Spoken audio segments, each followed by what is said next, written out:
معراج کے دولہا میرے نبی، معراج کے دولہا پیارے نبی ہیں، صف آرا سب حور و ملک اور غلما خلد سجاتے ہیں، ایک دھوم ہے عرش اعظم پر مہمان خدا کے آتے ہیں۔ معراج کے دولہا میرے نبی، معراج کے دولہا پیارے نبی ہے، آج فلک روشن روشن ہے، تارے بھی جگمگ جگمگ ہے، آج فلک روشن روشن ہے، تارے بھی جگمگ جگمگ ہے، تارے بھی جگمگ جگمگ، محبوب خدا کے آتے ہیں، محبوب خدا کے آتے ہیں۔ معراج کے دولہا میرے نبی، معراج کے دولہا پیارے نبی۔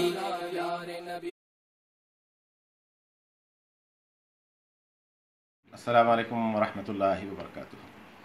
الحمدللہ رب العالمین۔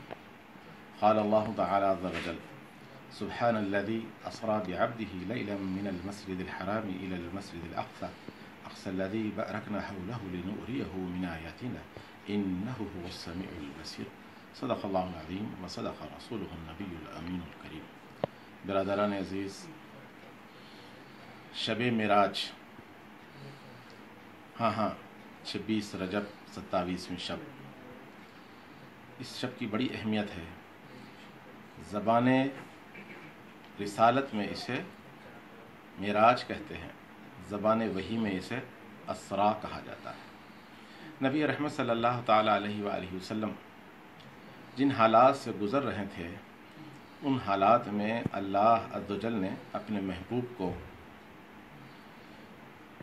آسمانی سفر کروایا، مسجد حرام سے مسجد اقصیٰ کے ارد گرد جو نعمتیں، جو برکتیں کا ذکر کرتے ہوئے، پھر اگر آپ سورہ نجم کی طرف توجہ دیں تو سورہ نجم کی 18 آیتیں اس پر تفصیلی گفتگو کرتی ہیں کہ حضور پاک سید عالم صلی اللہ تعالیٰ علیہ وسلم کی سفر کو کہاں سے کہاں تک کروایا گیا۔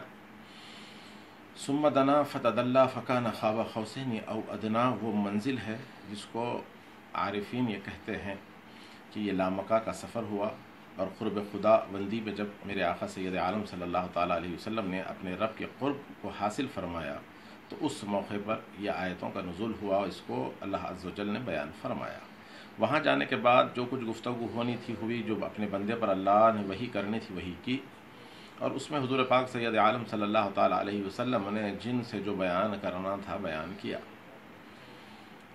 آج کی رات جو میسیج دینا ہے آپ تمام کو کہ حضور پاک سید عالم جب آسمان عرش معلیٰ پر تشریف لے گئے، اپنے رب سے ہم کلام ہوئے، تو اس موقع پر اللہ عز و جل نے اپنے محبوب کو تحفہ دیا۔ وہ تحفہ کیا ہے آپ جانتے ہیں، وہ تحفہ ہے صلاۃ کا، نماز کا، نماز پنجگانہ، 5 وقت نماز آپ پر فرض ہے۔ اگرچہ 5 وقت نماز پڑھتے ہیں، اللہ کا کرم، اللہ کی مہربانی، اللہ کی عطا یہ ہے کہ اللہ عز و جل ہم کو 50 نمازوں کا ثواب عطا فرماتا ہے۔ تو آج کی رات جو تحفہ ملا ہے، اس تحفے کی قدردانی کریں، بلا تشبیہ و تمثیل بات سمجھنے اور سمجھانے کے لیے ہوتی ہے۔ لوگ آپ کے پاس آتے ہیں، ملاقات کرتے ہیں، کوئی آدمی عمرے کے لیے گیا، حج کے لیے گیا، کوئی لا کر تحفتاً آپ کو زمزم دیتے ہیں، وہاں کے تبرکات آپ کو لا کر دیتے ہیں، اور آپ نے ان تبرکات کو لیا اور ایک کونے میں ڈال دیا۔ دیکھنے والے کی جب نظر پڑے گی تو یقیناً اسے بڑی تکلیف ہوگی کہ تم نے میرے تحفے کی بڑی عجیب قدردانی کی ہے، ناقدری کی انتہا کر دی ہے کہ ہمارے دیے ہوئے تحفے کو ایسا پھینک دیا۔ ارے یہ تو بڑا بزرگ معاملہ ہے، برتر معاملہ ہے، زمزم ایک تبرک کا پانی ہے۔ اگر کوئی آدمی کی کسی کی خوشی کے موقع پر کسی کی سالگرہ ہوتی ہے یا کوئی اور تقریب ہوتی ہے، اس موقع پر کوئی آدمی کوئی تحفہ دیتا ہے تو وہ تحفے کو لوگ بڑی قدر کی نگاہ سے دیکھتے ہیں اور اس کا شکریہ ادا کرتے ہوئے اسے رکھتے ہیں۔ اور اگر کبھی اس تحفے کو ایسے ہی رکھ دیا جائے اور تحفہ دینے والا آ جاتا ہے تو تحفے جب دینے والا آیا، اس کی نظر پڑنے کے خیال سے آدمی کو شرمندگی محسوس ہوتی ہے اور اس تحفے کو بڑی اہتمام سے اٹھا دیا جاتا ہے۔ دیکھ رہا ہے، تمہارے اعمال سے بھی واقف ہے، تمہارے افعال سے بھی واقف ہے، تمہارے دل کی کیفیتوں سے بھی واقف ہے، تو ایسا تحفہ جو اللہ عز و جل نے اپنے محبوب کو دیا ہے آپ کی امت کے لیے، اور آقا سید عالم کی امت ہمارا کیا حال ہے کہ آج ہمارا نمازوں کو لے کر کیا کیفیت ہے، نمازوں کے ساتھ ہمارا کیا تعلق بنا ہوا ہے، نمازوں کو ہم کس حد تک قبول کیے ہیں، اس تحفے کی کتنی قدردانی ہم نے کی ہے، کیا ہم 5 وقتہ نماز کے پابند ہے، کہ اللہ کے گھروں کو آباد کرنے کے لیے ہم کوشاں ہیں۔ ہماری زندگی کا مقصد یہی ہے کہ ہم نماز نماز نماز خود کہتے رہیں، پڑھتے رہیں اور اللہ کے گھروں کو جاتے رہیں، آباد کرتے رہیں، اپنے سجدوں سے مساجد کو سجاتے رہیں۔ کیا یہ کیفیت ہمیں پائی جا رہی ہے؟ الا ماشاء اللہ، کہ اگر پرسنٹیج نکال لیے تو آپ 1% بھی ہم نمازوں کی طرف راغب نظر نہیں آتے ہیں۔ تو برادران عزیز، اس تحفے کی قدر کریں، نمازوں کی پابندی کریں۔ اللہ عز و جل کا دیا ہوا تحفہ ہے، نبی رحمت صلی اللہ علیہ وسلم نے لا کر امت کے حوالے کیا ہے۔ اس تحفے کو خوب سمجھیں اور نمازوں کی شدت کے ساتھ پابندی کریں۔ صلاح لازم، نماز میں کوئی تخفیف کی گنجائش نہیں ہے، کوئی چھوڑنے کی گنجائش نہیں ہے۔ نماز بہر صورت پڑھنی ہے، نماز بہر صورت ادا کرنی ہے۔ اگر آدمی صحت مند ہو تو مسجد میں جائے، نماز ادا کریں۔ اگر جماعت سے نہ پڑھتا ہے، بیماری ہے یا کوئی اور مجبوری، شدید مجبوری ہے، تو پھر اسے اپنے گھر میں ہی پڑھنا ہوگا، لیکن نماز پڑھنی ہوگی۔ اگر نماز کھڑا ہو کر بیٹھنے کے قابل نہیں ہے تو پھر بیٹھ کر نماز پڑھنی ہے، لیکن نماز پڑھنی ہے۔ اگر بیماری کی شدت اتنی زیادہ ہے کہ آدمی بیٹھنے سے بھی قاصر ہے، مجبور ہے، لاچار ہے، تو پھر اسے چاہیے کہ لیٹے لیٹے نماز ادا کرے، لیکن نماز ادا کرنی ہوگی۔ اگر سفر کی حالت میں ہے تو اللہ اس کے رسول نے اس میں تخفیف کی ہے کہ نماز میں قصر ہے اور وہاں پر آدھے نمازیں معاف کر دی جاتی ہے۔ اگر ظہر کے 4 ہے تو 2 ہی پر آپ پڑھنا ہے، لیکن 2 پڑھنا ہے، بہر صورت پڑھنا ہے۔ یہ نماز کا اتنا اہتمام کیا گیا ہے، اتنا اہتمام کیا گیا ہے۔